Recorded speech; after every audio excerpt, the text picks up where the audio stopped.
सिद्धानं आयर्याणं नमो वज्रायाणं नमो लोये सव्वसाहुं।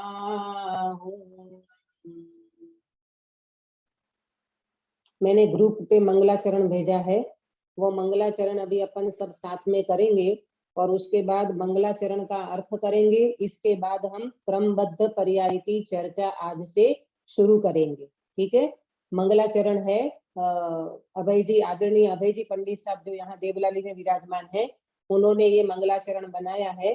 मैंने ग्रुप पे भेजा है, तो आप लोगों को मिला होगा, नहीं तो सत्संग वितरक विज्ञान पे भी एक बार भेज देना। तो भेज दिया है दीदी, भेज दिया है। ओके, ठीक है, धन्यवाद। चलो शुरू करते हैं, मेरे साथ आप सभी बोलना और फिर एक एक व्यक्ति रोज मंगलाचरण करेगा। क्रम नियमित क्रमबद्ध है जग की सब पर्याय, निर्णय हो सर्वज्ञ का दृष्टि निज में आए। सकल द्रव्य के गुण और पर्यायों को जाने केवल ज्ञान, मानो उसमें डूब गए हो किंतु न छूता उन्हें सुजान। जब जिसका जिसमें जिस थल में जिस विधि से होना जो कार्य, तब उसका उसमें उस थल में उस विधि से होता वह कार्य। जन्म मरण हो या सुख दुख हो अथवा हो संयोग वियोग, जैसे जाने हैं जिनवर ने वैसे ही सब होने योग। कोई न उनका करता हरता, उनका होना वस्तु स्वभाव। ज्ञान कला में गेय झलकते किंतु नहीं उसमें प्रभाव। अतः नहीं मैं पर का करता और न पर में मेरा कार्य, सहज स्वयं निज क्रम से होती है मुझे में मेरी पर्याय। पर्यायों से दृष्टि पलटती भासित हो ज्ञायत भगवान। वस्तु स्वरूप बताया आपने, शत शत वंदन गुरु कहान। वस्तु स्वरूप बताया आपने, शत शत वंदन गुरु कहान। यहाँ पर थोड़ा सुधार कर लेना, वस्तु स्वरूप बताया तुमने, तुमने ये एक वचन है और आपने बोलो तो हिंदी में आप बोला जाता है। अपन कहान गुरुदेव आप कहेंगे, जरा सा यहाँ सुधार कर लेना। वस्तु स्वरूप बताया आपने, शत शत वंदन गुरु कहान, ये बहुवचन। जैसे बड़ों को अपन मान दे करके बुलाते ना, गुजराती में तमे, तू नहीं कहते, तू नहीं कहते, तमे कहते हैं, ऐसे हिंदी में आप बोलते हैं, तो वहां पर जरा सा सुधार करना। सबसे पहले अपन इस मंगलाचरण का अर्थ करेंगे ताकि आप लोगों को सभी को ख्याल में आवे कि वास्तव में क्रमबद्ध पर्याय का मंगलाचरण में भी क्या भाव भरा है। देखना, क्रम नियमित क्रमबद्ध है जग की सब पर्याय। क्रम नियमित, क्रम नियमित क्रमबद्ध है। क्रम नियमित और क्रमबद्ध में वास्तव में कोई फर्क नहीं है, माने दोनों पर्यायवाची शब्द हैं। तो दोनों शब्द को यहाँ इसीलिए डाला है कि कहीं क्रमबद्ध शब्द भी मिलता है और कहीं क्रम नियमित शब्द भी मिलता है। अब ये क्रमबद्ध है, इसका एक एक वर्ड का अर्थ अपन जब क्लास शुरू करेंगे तब करेंगे, माने जब अपन इसकी चर्चा करेंगे। क्रमबद्ध माने क्रम से होना, बद्ध माने एक के बाद एक पर्याय, क्रम माने एक के बाद एक, और बद्ध माने इसके बाद ये ही होगा। Bluetooth device. The Bluetooth device is ready to pair. The Bluetooth. हाँ, ख्याल में आया? क्रम माने क्रम से होना, क्रम माने एक के बाद एक। सुनो ध्यान से, नोट करते जाना, इसकी भी अपन एग्जाम लेंगे तो आप लोगों का सब ज्ञान क्लियर हो जाएगा। देखो ये सिद्धांत तो कुछ ऐसे हैं कि जो अपने ज्ञान में क्लियर होगा तो अपने को वस्तु स्वरूप का अनुभव बहुत जल्दी होगा। हमें पहले सिद्धांतों में दृढ़ता होनी चाहिए। जब सिद्धांत हमारे दृढ़ हो जाएंगे फिर हमने स्वभाव की प्राप्ति में देर नहीं लगेगी। बराबर? कुछ विकल्प है आप लोगों को? सुनीता जी? दीदी बराबर है। बराबर है। चलो करते फिर से, ध्यान देना। क्रम नियमित क्रमबद्ध है, ये दोनों पर्यायवाची शब्द हैं। पर क्रमबद्ध माने एक के बाद एक, और बद्ध माने इसके बाद ये ही होगा। जैसे एक के बाद क्या आता है? एक के बाद दो, दो के बाद तीन, तीन के बाद चार। कोई कहे कि नहीं नहीं एक के बाद सीधा चार आ जाना चाहिए, तो ऐसा नहीं होता। क्यों? इसके बाद ये ही होगा, इसका नाम है बद्ध। बराबर? तो क्रम नियमित क्रमबद्ध है। जग की सब पर्याय, जग की माने विश्व की, विश्व माने क्या? विश्व माने श्वेता, विश्व की परिभाषा पता है? विश्व किसे कहते हैं? छह द्रव्य के समूह को। छह द्रव्यों के समूह को विश्व कहते हैं, है ना? छह द्रव्य के समूह को विश्व कहते हैं। छह द्रव्य माने, छह द्रव्य कौन सी जागृति में? छह द्रव्य जीव धर्मास्तिकाय आकाश, धर्मास्तिकाय आकाशिकाय और काल। जीव, उद्गल, धर्म, आकाश और काल, इसको छह द्रव्य कहते हैं। तो ये जग की माने विश्व में जितनी भी पर्याय हैं वो कैसी है? क्रमबद्ध है। चाहे जीव की पर्याय हो, चाहे उद्गल की पर्याय हो, जितनी भी विश्व में द्रव्य हैं उन सारे द्रव्यों की पर्याय कैसी हैं? क्रमबद्ध हैं। आया समझ में? इतना मैंने अर्थ बताया पहली लाइन का। क्रम नियमित क्रमबद्ध है। जग की सब पर्याय, जगत में जितनी भी पर्याय हैं वो सारी की सारी पर्याय कैसी हैं? क्रमबद्ध है ना? वो सारी की सारी पर्याय क्रमबद्ध है, इसमें जरा सा भी कोई फेरफार कर सकता नहीं, इधर उधर कर सकता नहीं, पर्याय में कोई फेरफार कर सकता नहीं। विश्व में जितनी भी पर्याय हैं, चाहे जीव की हो, चाहे पुद्गल की हो, अजीव की हो, सारी पर्याय कैसी हैं? क्रमबद्ध है। आगे, निर्णय हो सर्वज्ञ का, दृष्टि निज में आए। निर्णय हो सर्वज्ञ का, ऐसा क्यों लिखा यहाँ? निर्णय हो सर्वज्ञ का माने ये जो जग की इतनी पर्याय हैं वो पर्याय किसके ज्ञान में आई है? गिरीश भाई, केवल ज्ञान में आई है सारी पर्याय? केवल ज्ञान के, भगवान के भगवान के ज्ञान में ये सारी पर्याय आई है। हमारे जैसे छद्मस्त जीवों को तो एक समय की पर्याय पकड़ में नहीं आती। बिना बेन, समझ रहे हो? एक समय की पर्याय छद्मस्त जीव के पकड़ में नहीं आती। तो ये सारी पर्याय किसके ज्ञान का विषय है? केवल ज्ञानी भगवान के ज्ञान में आई। तो हमें सबसे पहले किसका निर्णय होना चाहिए? सर्वज्ञ भगवान का निर्णय होना चाहिए। जगत में, विश्व में सर्वज्ञ भगवान है। सर्वज्ञ भगवान ने छह द्रव्य देखे हैं। सर्वज्ञ भगवान ने छह द्रव्य के साथ छहों द्रव्य की सारी पर्याय भगवान के ज्ञान में आई है। ऐसा जब हमको निर्णय होगा तब हमारी दृष्टि सर्वज्ञ पे नहीं रहेगी, दृष्टि निज में आए। सुनो ध्यान से, पहले सर्वज्ञ का निर्णय होता है, फिर बाद में शुद्धात्मा का निर्णय होता है। क्योंकि भगवान ऐसे हैं, अहो ऐसे हैं हमारे सर्वज्ञ भगवान ऐसे हैं हमारे केवली भगवान, और ऐसे केवली भगवान है तो ऐसे केवल ज्ञान कहाँ से आया?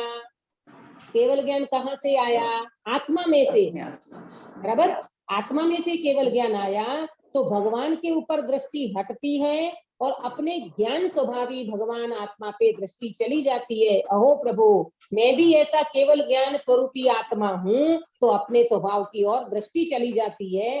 भगवान का निर्णय हो गया, यानी सर्वज्ञ भगवान के ज्ञान में ये चीज आई है और सर्वज्ञ भगवान ने ऐसा देखा है, तो मैं भी एक जीव द्रव्य हूँ, मैं भी ज्ञान स्वरूपी आत्मा हूँ, तो अपने स्वरूप की ओर दृष्टि चली जाती बाहर है। आवाज में जाता है तो ये क्या बराबर अर्थ समझ में आया? मन मन कौन सा अब आगे बढ़ते हैं।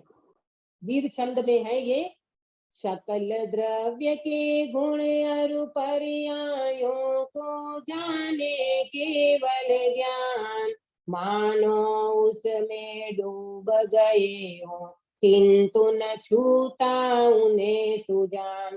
क्या कहते हैं? सकल द्रव्य के गुण अरु, अरु माने और, अरु माने और, सकल द्रव्य के गुण और पर्यायों को जाने। कौन जानता है? सकल द्रव्य के गुण और पर्यायों को कौन जानता है? जागृति में केवल ज्ञान।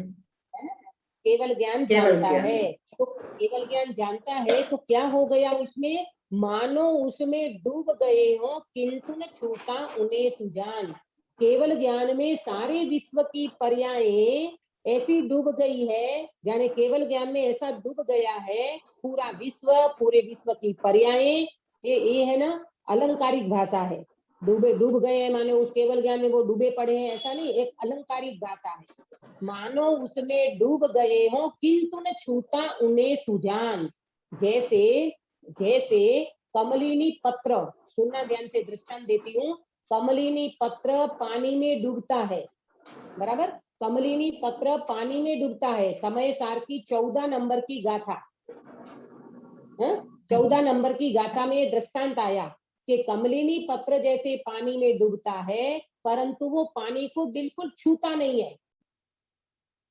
नेचर है, वो उसको बिल्कुल छूता नहीं है। इसी तरह भगवान के केवल ज्ञान में सारे जगत की पर्यायें जैसे डूब गई हो, भगवान के ज्ञान में चली गई हो, परंतु फिर भी भगवान का ज्ञान किंतु न छूता उन्हें सुजान। फिर भी भगवान का ज्ञान उनको छूता नहीं है। भिन्न रह करके भगवान जगत की सारी पर्याय को जानते हैं। सुजान माने सम्यक ज्ञान। केवल ज्ञान को सुजान कहा। किस ज्ञान को सुजान कहा? केवल ज्ञान को सु माने सम्यक ज्ञान, सुजान माने सम्यक ज्ञान। सम्यक ज्ञान माने कौन सा? केवल ज्ञान, बराबर। पंकज भाई समझ में आ रहा है आपको? हाँ, बहुत दिन से देखा हमने आपको। आया समझ में? तो क्या 2 लाइन का अर्थ बराबर आया सभी को? सकल द्रव्य के गुण और पर्यायों को जाने केवल ज्ञान। विश्व में जितने भी पर्याय हैं उन सब पर्यायों को कौन जानता है? केवल ज्ञान जानता है। कैसा है वो केवल ज्ञान? जैसे उसके ज्ञान में, केवल ज्ञान में सारी पर्यायें डूब गई हो, फिर भी भगवान उन पर्याय को छूते नहीं है, उनसे भिन्न रह करके उनको जानते हैं, बराबर। आगे बढ़ेंगे। जब जिसका जिसमें जिस थल में जिस विधि से होना जो कार्य, तब उसका उसमें उस थल में उस विधि से होता वह कार्य। अब देखो, जब जिसका जिसमें जिस थल में, जब जिसका, जिसका माने वो द्रव्य, जिसमें मतलब जहाँ जो क्षेत्र में होना है, जिस थल में माने जिस क्षेत्र में होना है, जिसमें होना है, जिस थल में माने जिस क्षेत्र में होना है, और जिस विधि से होना है। क्या? कार्य। जो कार्य जहाँ जिसमें जिस क्षेत्र में जिस विधि से होना है वो कार्य तब तब उसका उसमें उसी में होता है, उस थल में माने उस क्षेत्र में होता है, उस विधि से उसी विधि से होता है वह कार्य। कुल मिला करके ये 2 लाइन का ये अर्थ है, जब जो कार्य होना होता है, जिसमें होना होता है, जिस क्षेत्र में होना होता है और जिस विधि से होना होता है, वो कार्य उसमें उस क्षेत्र में उस विधि से वो कार्य होता है। देखो कई बार अपन ऐसा कहते हैं ना, कई बार अपन ऐसा कहते पंकज भाई कि किसी व्यक्ति की डेथ रहते थे बंबई में और एक दिन के लिए गांव गए, कच्छ में गए और वहां उनकी डेथ हो गई, तो अपन क्या बोलेंगे? अपन क्या बोलेंगे? अरे जिस क्षेत्र में जिस विधि से जो कार्य होना था वो कार्य वहां हुआ। बोलो सुनीता जी, बोलते हो कि नहीं ऐसा? बोलते हैं। बोलते हैं ना। तो ये यहाँ ये कह रहे हैं, इसका मतलब क्या हुआ? इसका मतलब ये हुआ एक पर्याय का फेरफार करने का आपके हाथ में नहीं है। आया समझ में? अपन कितना कर्तव्य करते हैं, एक क्रमबद्ध पर्याय सारा कर्तव्य का भार उतार देगी। जागृति बेन इतना निर्भर कर देगी अपने को कि क्रमबद्ध पर्याय कहती है एक समय की पर्याय का फेरफार तुम कर सकते नहीं हो, और जो पर्याय जहां जिस क्षेत्र में जिस विधि से जो होना होगा वो होकर के रहेगा। तुम बिल्कुल चिंता मत करो, तुम तो अपने अकर्ता स्वभावी भगवान आत्मा को देखो, यही वास्तव में आपका पुरुषार्थ है। बराबर आ गया? 2 लाइन और अर्थ कर दिया मैंने, अब आगे बढ़ते हैं। 4 लाइन का अर्थ हो गया। अगला, जन्म मरण हो या सुख दुख हो अथवा हो संयोग वियोग, जैसे जाने हैं जिनवर ने वैसे ही सब हो। चाहे जन्म हो, मरण हो, सुख हो, दुख हो, संयोग हो, वियोग हो, ये सब जैसे जाने हैं जिनवर ने, जैसे जिनेंद्र भगवान ने जाना है, ये सब होने योग्य है, करने योग्य नहीं। सुनना ध्यान से, करने योग्य में कर्तव्य आएगा और होने योग्य में सहजता आएगी। क्या बोला गिरीश भाई? होने योग्य माने सहज से होता रहता है ना? सहजता से होने योग्य होता है, करने योग्य नहीं। हम करने वाले नहीं है, होने योग्य होता है, उसको हम जानते हैं। तो क्या क्या होने योग्य है? जन्म मरण, सुख दुख और संयोग वियोग, ये सब होने योग्य है, करने योग्य नहीं है। किसी व्यक्ति का जन्म हुआ, होने योग्य हुआ। किसी व्यक्ति का मृत्यु हो गया, होने योग्य हुआ। किसी व्यक्ति का संयोग हुआ, होने योग्य था। किसी व्यक्ति का वियोग हो गया, होने योग्य था। लेकिन हम क्या करते हैं? अरे मैंने जन्म दिया, मैंने बच्चे को बड़ा किया, है ना, हमको इतना अच्छा संयोग मिला है। अरे तुमने संयोग को नहीं जुटाया, वो संयोग होने योग्य था। बोलो इस मनुष्य पर्याय में आपको किसने लाया? श्वेता, ये मनुष्य पर्याय में, मनुष्य भाव में आपको किसने लाया? नहीं था के हिसाब से। हाँ, होने योग्य था तो हो गया, है ना। इस पंचम निकृष्ट पंचम काल में पूज्य गुरुदेव श्री का योग किसने कराया? होने योग्य था। आया समझ में? संयोग वियोग, जन्म मरण, सुख दुख, ये सब होने योग्य है। इसीलिए कर्तव्य नहीं करना, हमने मिलाया, हमने जुटाया, हमने व्यवस्था करी, बोले ना, ये सब जिनेंद्र भगवान ने जाना है। जन्म मरण, सुख दुख, संयोग वियोग सब भगवान ने जाना है और वो सब होने योग्य है। आपको पता है कृष्ण महाराजा, कृष्ण महाराजा है ना, कृष्ण महाराजा की डेथ कहाँ हुई? जंगल में। जंगल में। जंगल में। 3 खंड के अधिपति थे, 3 खंड के अधिपति वासुदेव, जिसको वासुदेव बोलते हैं। जन्म कहाँ हुआ, बड़े कहाँ हुए और मृत्यु हो गई कहाँ पर? जंगल में। बताओ, 3 खंड के अधिपति, आप कल्पना नहीं कर सकते हो व्यक्ति कहाँ तो जन्मता है, कहाँ बड़ा होता है और कहाँ उनकी मृत्यु होती है। ये सब जिनेंद्र भगवान ने देखा है और सब होने योग्य होता है। ठीक है, आगे बढ़ेंगे। कोई न उनका करता हरता, उनका होना वस्तु स्वभाव, ज्ञान कला में गेय झलकते, किंतु नहीं उसमें प्रभाव। क्या बोला? कोई न उनका करता हरता, ये जो भी कुछ हुआ होता है ना, जन्म मरण, सुख दुख, संयोग वियोग, इसका कोई करता हरता है क्या? बोले ना, उसका कोई करता हरता नहीं है। ये तो सब क्या है सुनीता जी? ये सब क्या है? वस्तु का स्वरूप है। वस्तु का स्वभाव। बहुत बढ़िया। वो उनका वस्तु स्वभाव है। जन्म मरण होना वस्तु का स्वभाव है, संयोग वियोग होना वस्तु का स्वभाव है, सुख दुख होना ये भी वस्तु का स्वभाव है। तुम्हारे हाथ में कुछ भी नहीं है। ज्ञान कला में ज्ञेय झलकते किंतु नहीं उसमें प्रभाव। ये जो अपना ज्ञान है ना, ज्ञान अंदर में, उस ज्ञान में ये सब ज्ञेय झलकते हैं, है ना। ये सब ज्ञेय झलकते हैं। जैसे मेरे ज्ञान में आप झलक रहे हो, आपके ज्ञान में मैं झलक रही हूँ, माने जानने में आ रहे हैं, परंतु उसमें प्रभाव नहीं है। इसका मतलब क्या हुआ पंकज भाई? ज्ञान में पर द्रव्य झलकते हैं, ज्ञान में विकल्प झलकते हैं, ज्ञान में राग द्वेष झलकते हैं, परंतु ज्ञान कभी राग द्वेष रूप नहीं होता। ये ज्ञान की कला है।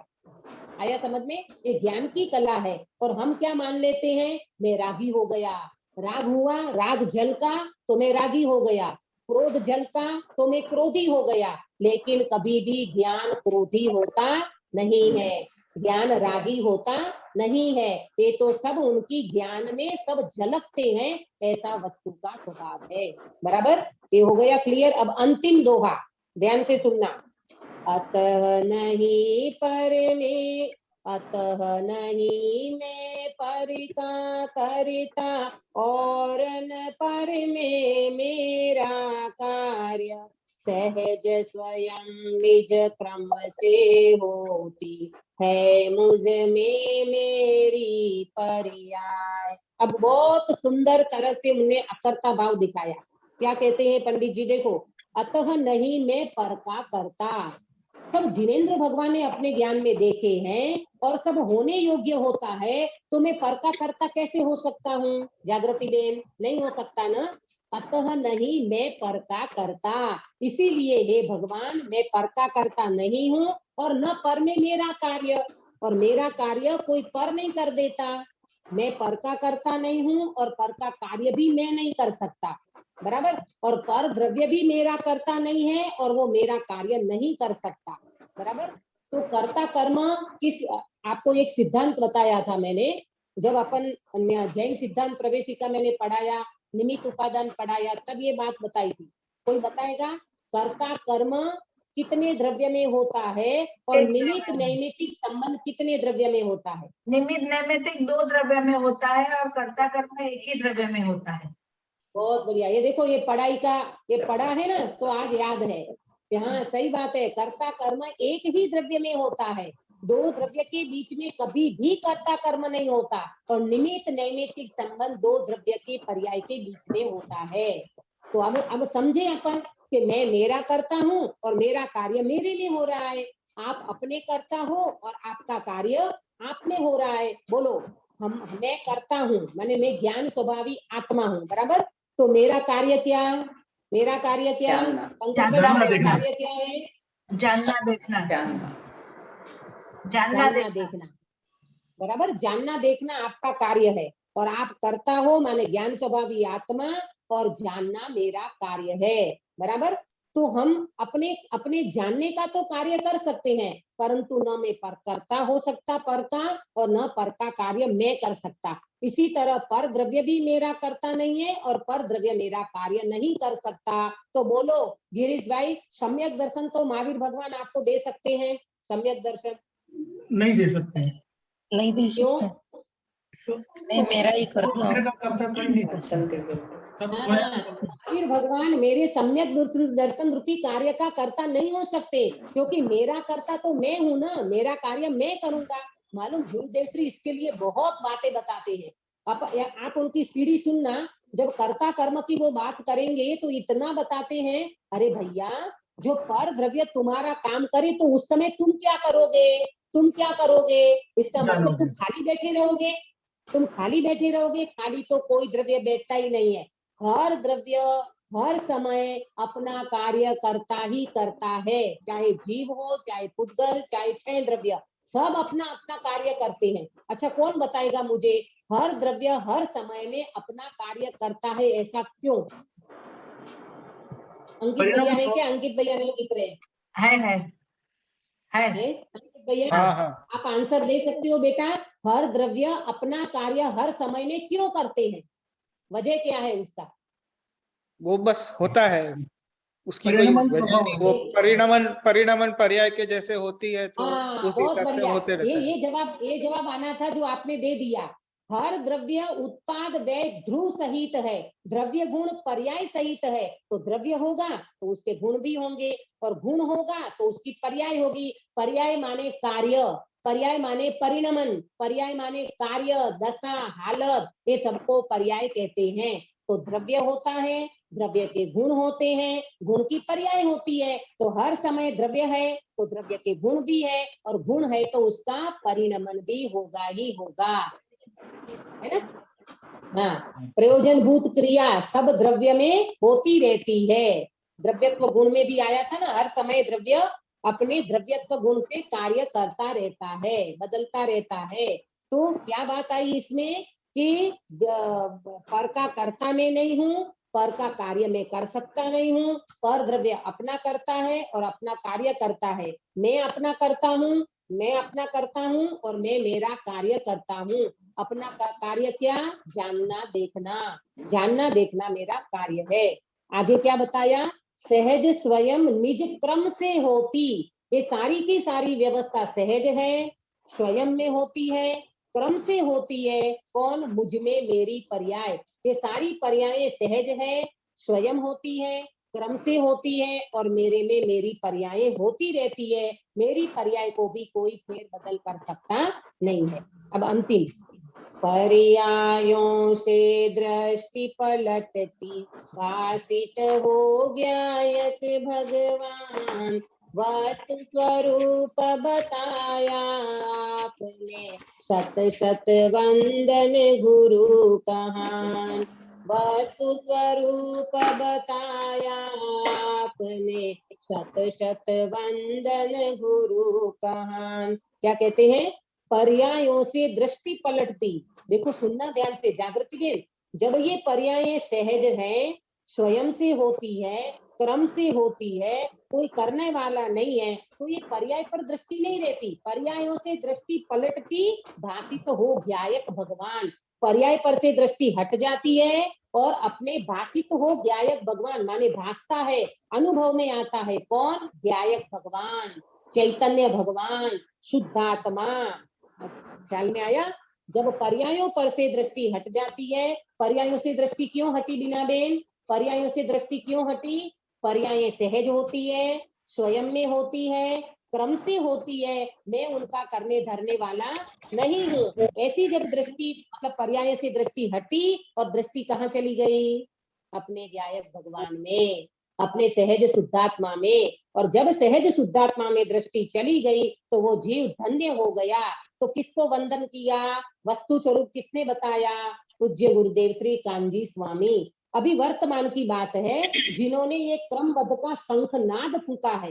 देखो, क्रमबद्ध पर्याय कानजी स्वामी ने निकाली ऐसा नहीं है, क्रमबद्ध पर्याय तो शास्त्रों में थी, क्रमबद्ध पर्याय तो आगम में थी, परंतु गुरुदेव श्री ने क्या किया गिरीश भाई? गुरुदेव श्री ने इसको उजागर किया, एक्सप्लेन किया, बराबर? समझाया। हाँ, एक्सप्लेन किया, उजागर किया, सबको दिखाया। अरे प्रभु, एक क्रमबद्ध पर्याय को समझो, कि तुम इतनी कर्ता धर्ता में क्यों लगे हो, इतना माथा फोड़ी क्यों करते हो? सब होने योग्य है, सब क्रमबद्ध में होता है, क्रम से होता है, उसका तुम कोई भी करने धरने वाले नहीं हो। ऐसा शंखनाद पूज्य गुरुदेव श्री ने फूका, गुरुदेव श्री ने क्रमबद्ध को उजागर किया। इसीलिए ऐसे वस्तु स्वरूप को बताने वाले हे कहन गुरुदेव, हम आपको शत शत वंदन करते हैं, नमन करते हैं। बराबर? ये मंगलाचरण का अर्थ हुआ। अभी अपना मंगलाचरण का अर्थ हुआ। अब अपन चलते हैं क्रमबद्ध पर्याय की चर्चा। बहुत विशद चर्चा है, स्पष्ट चर्चा है, क्लियर है, और डिटेल से करेंगे ये चर्चा। जैसे मैंने आपको नए चक्र पढ़ाया है ना, निश्चय ने व्यवहार नहीं पढ़ाया, बहुत डिटेल में हमारी 36 क्लासें हुई उसमें, तो वो आपको बराबर प्रॉपर समझ में आया होगा कि निश्चय व्यवहार नए किसे कहते हैं, नए कितने होते हैं, नए का स्वरूप क्या है। तो जैसा आपको डिटेल से समझ में आया है, ऐसे ही क्रमबद्ध पर्याय को भी डिटेल से समझेंगे, बहुत विस्तार से समझेंगे। हम गलत उतावल नहीं करेंगे कि चलो दीदी जल्दी जल्दी पूरा करो, ये पेज पूरा कर दो, ऐसा नहीं। अपने अंदर में वो बात उतरनी चाहिए। देखो, आप क्या करते हो, भोजन बनाते हो, फिर ऐसे फटाफट भोजन कर लेते हो कि डाइनिंग टेबल पे आराम से बैठ के भोजन करते हो? जागृति दे,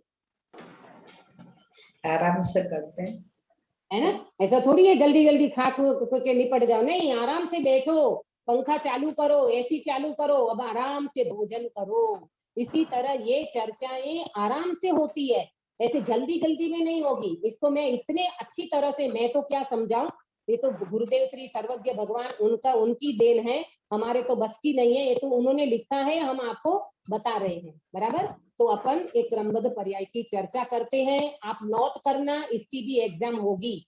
एग्जाम से वस्तु क्लियर होती है, घबराना नहीं, और बहुत अच्छा लगेगा। अब मैं शनिवार को एग्जाम लेने वाली हूँ निश्चय व्यवहार की, जो नए चक्र पढ़ाया है, कल नहीं परसों, बराबर। तो आप केवल सुनना जागृति बेन, आपको बहुत अच्छा लगेगा। अपने पंकज भाई, वीना बेन, ये इससे वस्तु स्वरूप अपना क्लियर होता है। घबराना नहीं, और इतनी इजी क्वेश्चन पूछते हैं, आपको एकदम ऐसा लगेगा रे ये तो मुझे आता है, मैंने समझा है, एकदम क्लियर हो जाता है। एग्जाम देने से वस्तु का स्वरूप क्लियर होता है। अपने को जितना याद होता है ना, उस समय उपस्थित होना चाहिए, वो फटाक से ज्ञान में आ जाती है वो बातें जिसको हमने याद अच्छी तरह से समझा है। याद करने का मतलब समझा है, बराबर। तो चलो क्रमबद्ध पर्याय की चर्चा शुरू करते हैं। आज का पहला क्वेश्चन है, ये क्वेश्चन आंसर के माध्यम से थोड़ी चर्चा चलेगी। आज का पहला क्वेश्चन है, क्रमबद्ध पर्याय क्या है? नोट करना, क्रमबद्ध पर्याय क्या है?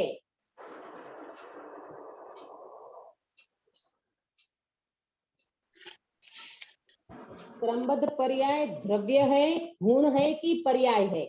इसी में है क्वेश्चन। क्रमबद्ध पर्याय क्या है? द्रव्य है, गुण है कि पर्याय है? पर्याय है, पर्याय आप है। ये कहोगे दीदी, आप ये बोलोगे दीदी, आप ही तो बोल रहे हो कि ये पर्याय है, आपने तो बताया क्रमबद्ध पर्याय, तो ये तो पर्याय हो गई, है ना, बराबर। इसमें तो कोई दो राय नहीं है। क्रमबद्ध पर्याय, तो मैंने प्रश्न नोट कराया, क्रमबद्ध पर्याय क्या है? द्रव्य है, गुण है कि पर्याय है? तो आप कहोगे अरे दीदी, क्या आंसर तो सीधा उसी में छिपा पड़ा है कि क्रमबद्ध एक पर्याय है। तो मैं प्रश्न पूछती हूँ आपसे, क्रमबद्ध पर्याय कौन से द्रव्य की पर्याय है? अंकित भैया, जिसको पूछे वो छह जवाब द्रव्य दे। की ना, छह द्रव्य की परिणामन तो हर एक बहुत द्रव्य बढ़िया, में। छहों द्रव्य की पर्याय है, आपने जवाब दिया, ठीक है, छहों द्रव्य की पर्याय है। अब आंसर नोट नहीं करना, आंसर नोट नहीं करना, वो गलत भी हो सकता है ना। आंसर नोट नहीं करना, मैं बताती हूँ आपको कि ये भैया ने बताया, अंकित भैया ने, ये छहों द्रव्य की पर्याय है ना, ठीक है। तो मेरा प्रश्न है, छहों द्रव्य में कौन से गुण की पर्याय है? ज्ञान गुण की, सारे गुण की। ज्ञान गुण की, ज्ञान गुण की, बोलो। हाँ, हरेक गुण परिणमन करता है। गुणों के परिणामन को ही तो पर्याय कहते हैं, तो गुण ही परिणाम, एक ही गुण थोड़ी परिणामन करेगा। हाँ, अनंत गुण परिणमते ना, तो सभी गुणों की पर्याय हो सकती है ना। देखो इसका आंसर है, ना कोई द्रव्य की ना कोई गुण की पर्याय है, विश्व की सुव्यवस्थित व्यवस्था को क्रमबद्ध पर्याय कहते हैं। आंसर क्या आया? विश्व की सुव्यवस्थित व्यवस्था को क्रमबद्ध पर्याय कहते हैं। एक क्रमबद्ध पर्याय कोई पर्टिकुलर कोई एक द्रव्य की पर्याय नहीं है। जगत में जितने भी द्रव्य गुण पर्याय है वो सबकी, ये पर्याय मालूम, ये निमित्त नैमित्तिक भाव से उत्पन्न होने वाली पर्याय। जैसे मैं आपको एक बात बताऊं कि कोई घटना घटी, किसी का एक्सीडेंट हो गया, बराबर, तो वो घटना घटी ना, तो घटना घटी तो उसको भी अपन कहेंगे कि ये घटना घटी, तो वहां पर ऐसा हुआ। क्रमबद्ध पर्याय, सुव्यवस्थित व्यवस्था को क्रमबद्ध पर्याय कहते हैं। क्या आंसर आया? सुव्यवस्थित व्यवस्था को क्रमबद्ध पर्याय कहते हैं। इसका आंसर जो अंकित भैया ने दिया वो गलत नहीं है, वो छहों द्रव्यों की पर्यायों में आता भी है, परंतु पर्टिकुलर कोई एक द्रव्य की पर्याय को यहाँ हम नहीं बोल पाएंगे। इसीलिए मैं कहती हूँ, क्योंकि जब आपको आगे आगे पढ़ाया जाएगा ना, तब आपको समझ में आएगा कि नहीं, बात तो सही है, बात तो बिल्कुल बैठती है कि ये तो सुव्यवस्थित व्यवस्था का नाम है क्रमबद्ध पर्याय। पर्यायों का क्रम समझते हैं अपन, पर्यायों का क्रम समझना है, तो सुव्यवस्थित व्यवस्था को क्रमबद्ध पर्याय कहते हैं। बराबर, सुव्यवस्थित व्यवस्था को क्रमबद्ध पर्याय कहते हैं। तो सुव्यवस्थित व्यवस्था किसकी? विश्व के सभी द्रव्यों विश्व गुण के पर्यायों सभी की। विश्व के जितने भी द्रव्य हैं सबकी व्यवस्था सुव्यवस्थित है। बराबर। अब मैं आपको एक एग्जांपल देके बताऊं तो आपको एकदम समझ में आएगा। 2000 के साल में कच्छ में भूकंप हुआ था।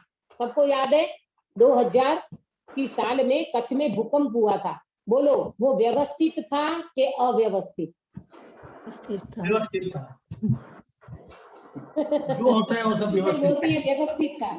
हाँ, अब आपको यहाँ से समझ में आएगा, यहाँ से समझ में आएगा। सुव्यवस्थित व्यवस्था को क्रमबद्ध पर्याय कहते हैं। तो दीदी 2000 में जो कच्छ में भूकंप हुआ, हम तो ये कहेंगे कच्छ हमारा देश है, अरे हमारे इतने रिलेटिव चले गए, ये कोई व्यवस्थित व्यवस्था कही जाएगी? नहीं, केवली भगवान के ज्ञान से देखो तो वो व्यवस्था भी सुव्यवस्थित व्यवस्था थी। आया समझ में? ये सुव्यवस्थित व्यवस्था का नाम है क्रमबद्ध पर्याय। बराबर। देखो, एक और एग्जांपल से समझे अपन। किसी एक व्यक्ति का महल है, सपोज करो आपका फ्लैट है, सुनीता जी आपका फ्लैट है। आपके फ्लैट में जितना भी किचन है, आपका किचन है, उसमें सब वस्तुएं व्यवस्थित रखी जाती है कि अव्यवस्थित? व्यवस्थित। व्यवस्थित। व्यवस्थित है ना। आपकी ट्रॉली होगी तो ट्रॉली में थाली की जगह पे थाली, ग्लास की जगह पे ग्लास, तो भगोने की जगह पे भगोनी, ये सारी व्यवस्था सुव्यवस्थित करके आप किचन को सजाया है, मैंने रखा है। बराबर। अब मैं आपसे कहती हूँ कि एक गरीब व्यक्ति की झोपड़ी में आप पहुंचे, सुनना ध्यान से, चर्चा बहुत मार्मिक है और अपने को समझना है। अपने अपने भेजे में जो बैठा है ना कर्तापना और करने धरने का भाव, ये सब निकलने वाला है। एक गरीब व्यक्ति की झोपड़ी में आप पहुंचे और गरीब व्यक्ति की झोपड़ी आपने देखी, तो वो झोपड़ी में कहीं गिलास पड़ा था, कहीं खटला पड़ा था, कहीं और भी चीजें पड़ी थी, सब अस्त व्यस्त था। कहीं कुछ कहीं कुछ कहीं कुछ कहीं कुछ था। अथवा बताना जागृति बेन, वो व्यवस्थित था कि अव्यवस्थित? तो व्यवस्थित। उसके हिसाब से व्यवस्थित ही था। अच्छा, उसके हिसाब से माने क्या? वस्तु की व्यवस्था से देखे तो व्यवस्थित ही था, लेकिन हम ऐसा कहेंगे अरे ये क्या झोपड़पट्टी में रहते हैं लोग, देखो तो कहाँ तो गिलास पड़ा है, कहाँ खटला पड़ा है, कहाँ पाटा पड़ा है, कहाँ कुछ पड़ा है, कहाँ कुछ पड़ा है। ये सब हमारी नजर में अव्यवस्थित है, परंतु केवल ज्ञानी भगवान की नजर से देखो तो सब व्यवस्था व्यवस्थित है। उनकी झोपड़ी में जो चीज जहाँ धरी है, रखी है, वो भी व्यवस्थित है। ये हमारा मन तैयार नहीं होता। देखो, आप घर में जब एंट्री मारते हो ना, तो छोटे छोटे बच्चे होते हैं तो घर में खेदान मैदान कर देते हैं। कहीं तो खिलौने पड़े हैं, कहीं टॉवेल पड़ा है, कहीं कुछ पड़ा है, कहीं कुछ पड़ा है, तो मम्मी आकर के बच्चों को क्या बोलती है? ये सब बिखेर के क्यों रखा है? हाँ, ये सब अव्यवस्थित क्यों रखा है बेटा, इसको जरा ढंग से रखो ना, कहीं कुछ पड़ा है, कहीं कुछ पड़ा है, कहीं कुछ पड़ा है। तो ये हमारी नजर में हमको अव्यवस्थित दिखता है, परंतु सर्वज्ञ भगवान की नजर से देखो तो ये सब व्यवस्थित है। ये सुव्यवस्थित व्यवस्था का नाम है क्रमबद्ध पर्याय। ये कोई अव्यवस्थितपना नहीं है। आपको ये लगा दीदी आप हमको क्या पढ़ा रहे हो, मैं नहीं पढ़ा रही हूँ, ऐसे सर्वज्ञ भगवान ने पढ़ाया है, समझा है, देखा है और हमको बताया है। मालूम वो अव्यवस्थित हमें क्यों दिखता है गिरीश भाई? वो अव्यवस्थित हमें इसलिए दिखता है, हरे हमारा मन का भाव है, हमारा राग है ना, घर व्यवस्थित रहना चाहिए, सब व्यवस्थित होना चाहिए है। तो हमको ये लगता है कि ये तो सब अव्यवस्थित है। 2000 में भूकंप आया, अव्यवस्थित है। अभी गुजरात में इतनी बाढ़ें आ रही है, मारवाड़ में, राजस्थान में इतना पानी बह रहा है, हर जगह पे सुनामी आ रही है, कुछ हो रहा है। बोलो ये सब व्यवस्थित है कि अव्यवस्थित? पंकज भाई आपका क्या व्यवस्थित कहना ही है ना? हाँ, बहुत अच्छा जवाब दिया। सब व्यवस्थित ही है, अव्यवस्थित कुछ होता ही नहीं है। इसका नाम है क्रमबद्ध पर्याय। बराबर, इसका नाम है क्रमबद्ध पर्याय। क्रमबद्ध पर्याय माने जो व्यवस्था व्यवस्थित है वो अपने क्रम से होती है, ये इसका नाम है क्रमबद्ध पर्याय। वो अव्यवस्थित नहीं होती। हमारे मन का भाव, हमारे मन में राग उत्पन्न होता है, ऐसा होना चाहिए, ऐसा नहीं होना चाहिए, ऐसा रखना चाहिए, ऐसा नहीं रखना चाहिए, परंतु ये सारी व्यवस्थाएं व्यवस्थित है। अव्यवस्थित भी व्यवस्थित है, समझना, अव्यवस्थित भी व्यवस्थित है, इसका नाम है क्रमबद्ध पर्याय। हो गई? क्लियर हुआ इतना? अब दूसरा प्रश्न, क्रमबद्ध पर्याय का मीनिंग क्या है? दूसरा क्वेश्चन, क्रमबद्ध पर्याय का मीनिंग क्या है? क्रमबद्ध पर्याय, इतनी चर्चा हो पाएगी आज अपनी। 2 क्वेश्चन होगा। क्रमबद्ध पर्याय का मीनिंग क्या है? क्रम फिर बद्ध फिर पर्याय, इसका मैं मीनिंग बताती हूँ। क्रम माने एक के बाद एक होती है। क्रम माने क्या? एक के बाद एक, एक के बाद एक, इसको कहते हैं क्रम। श्वेता समझ में आ रहा है बेटा आपको? हाँ, अच्छा, बहुत बढ़िया। श्वेता बैठी है सुबह सुबह। क्रम माने एक के बाद एक, ये तो श्वेता को भी समझ में आएगा। क्रम माने एक के बाद एक, बराबर। देखो कैसे अपन कहते हैं ना, क्रम कैसे होता है? जैसे भगवान का प्रक्षाल करने के लिए व्यक्ति आता है, तो बहुत सारे लोग आज प्रक्षाल करने वाले हैं, तो क्या होगा? क्रम होगा, एक के बाद एक, एक के बाद एक के बाद एक के बाद, ऐसा क्रम होगा। फिर एक एक व्यक्ति प्रक्षाल करने जाएगा, बराबर। स्कूल में जब रिजल्ट आता है और रिजल्ट के बाद किसी व्यक्ति को गिफ्ट मिलता है और उसमें बहुत सारे व्यक्ति का नंबर लगा है, तो वो कैसे होगा? क्रम से होगा। पहले एक बच्चा जाएगा, फिर दूसरा, फिर तीसरा, फिर चौथा, फिर पांचवा, इसको कहते हैं क्रम। क्रम माने एक के बाद एक। फिर बद्ध, बद्ध का मीनिंग इसके बाद ये ही होगा। गिरीश भाई, बद्ध का मीनिंग सीक्वेंस, हाँ, इसके बाद ये ही होगा, दूसरा नहीं, अगला पिछला नहीं, इसके बाद यही होगा। बताओ पंकज भाई, एक, हाँ, 19 के बाद क्या होगा? 19 के बाद 20 है ना, 19 के बाद 20 होगा, 19 के बाद 21 होगा। जागृति बेन, नहीं होगा, नहीं होगा ना, इसको कहते हैं बद्ध। बद्ध माने इसके बाद ये ही होगा, इसके बाद दूसरा कुछ नहीं होगा, 19 के बाद 20 ही होगा, इसको कहते हैं बद्ध। और पर्याय, पर्याय, पर्याय माने पोजीशन, हालत, उसकी पर्याय, दशा, कार्य। पर्याय माने कार्य, बराबर। तो देखो, जैसे इसके बाद ये ही होगा ना, बद्ध। बद्ध का थोड़ा दृष्टांत देना चाहती हूँ मैं। बालक के बाद क्या होगा? बचपना, बचपना, बचपना बीत गया, उसके बाद क्या होगा? युवावस्था, युवा के बाद क्या होगा? वृद्धावस्था।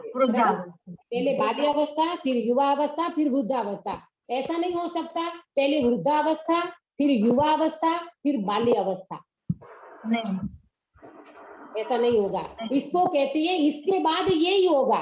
बचपने के बाद युवा ही होगा, युवा के बाद ही वृद्ध होगा। पहले वृद्ध हो जाएगा, फिर वो युवा होगा, फिर वो बचपना होगा, ऐसा नहीं होगा।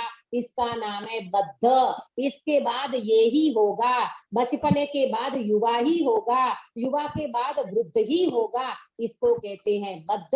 और पर्याय माने कार्य। तो क्या अर्थ हो गया? क्रमबद्ध पर्याय, बराबर। क्रमबद्ध पर्याय, क्रम माने एक के बाद एक, बद्ध माने इसके बाद ये ही होगा, और पर्याय माने कार्य, बराबर। समय हो चुका है, इसलिए आज हम यहाँ विराम लेते हैं। आज हमने मंगलाचरण का अर्थ किया, क्रमबद्ध पर्याय की द्रव्य है, गुण है कि पर्याय है, इसकी चर्चा की, और क्रमबद्ध पर्याय का मीनिंग बताया। अब कल हम चर्चा करेंगे एक क्रमबद्ध पर्याय कौन से शास्त्र में लिखी है। भाई जरा तो बता दो हमको कि कौन से शास्त्र में है। कि आप अपने मन की बताते हो कि कांजी स्वामी अपने मन की बता के चले गए, बोले नहीं, इसके भी शास्त्र में आई है बात। ऐसी बात कभी भी गुरुदेव श्री भी नहीं करते, और आगम पूर्वक ये बात है, इसकी चर्चा कल अपन करेंगे। आप सब नोट लेकर के बैठो, कॉपी लेकर के बैठो, क्वेश्चन आंसर नोट करो, परीक्षा दोगे और जब आप ये सब नोट किए होंगे तो पढ़ने के लिए भी एक व्यवस्था बन जाएगी, एक आपको सहूलियत रहेगी। और जब आप इसकी एग्जाम दोगे तो आपके ध्यान में सारी बातें एकदम क्लियर हो जाएगी। आया समझ में? तो इसीलिए एक क्लास है, ये प्रवचन नहीं है, एक क्लास है। क्लास में टीचर बोलते हैं और जो स्टूडेंट होते हैं वो समझते हैं, उसको पूछा भी जाता है, वो आंसर भी देते हैं और आपले होती है, मतलब इसमें चर्चा भी होती है ना। इस तरह से आप इस चर्चा को समझना। एक क्रमबद्ध पर्याय विषय बहुत व्यापक विषय है, बहुत सुंदर चर्चा है। एक क्रमबद्ध पर्याय सुनने से तो रोम रोम खड़े हो जाएंगे। अरे भगवान, कैसा कर्ता भाव पड़ा था हमारा, एक एक चीज व्यवस्थित है, एक एक वस्तु व्यवस्था की व्यवस्थित है। हम कहाँ उसको फेरफार करने में लगे हैं, कहाँ हम उनको बदली करने में लगे हैं। ये कोई फेर बदल करने की चीज नहीं है, ये तो सुव्यवस्थित व्यवस्था को जानने और समझने की चीज है। ऐसी क्रमबद्ध पर्याय को हम सब समझे, जाने और हमारा कर्ता भाव हम दूर करें। कर्तृत्व भाव को दूर करके निर्भर होकर के हम अपने गायक भगवान की दृष्टि करें। इस मंगल भावना के साथ आज की बात को विराम देती हूँ। निज निधि निज में बताई यह अनंत उपकार है, किसके लिए जिन वाणी माहो वंदना सतवार है, वंदना सतवार है। जागृति बेन काय सर्ग कराइए।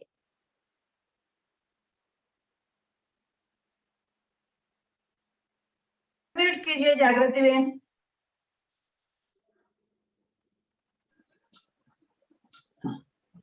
हेलो।